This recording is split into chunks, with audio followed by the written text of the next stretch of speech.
सांगतात ना की खरंच ऐकून सुद्धा काहीतरी वाटतंय. आता एक ठिकाणी अशी घटना घडली की घरामध्ये काहीतरी कुरबुर झाली म्हणून बायको माहेरी गेली.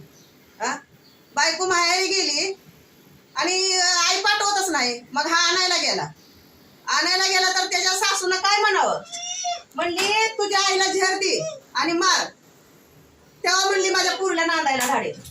मग हा मूर्ख घरी आला आणि भाजीमध्ये झेर मिसळून आईला खायला दिलं.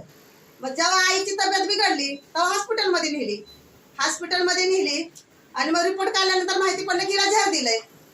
मग त्या धाकट्या भावाने विचारलं की असं कसं झालंय. जेव्हा तिथं त्याला विचारलं तेव्हा म्हणतो की मी झेर दिलंय. मग का दिलं तर माझ्या सासूनं सांगितलं की तुझ्या आईला झेर देऊन मार, तेव्हा माझ्या बायकोला नांदाय पाठवते म्हणून. मग हा मूर्ख बघ जन्म दिलेल्या आईला बायकोसाठी मारायला निघाला. त्याने विचार केला नाही, अरे बायका 10 नाही 100 मिळतील तुला, पण आई मिळेल का. म्हणजे अशी काय मुलं मूर्ख आहे ती.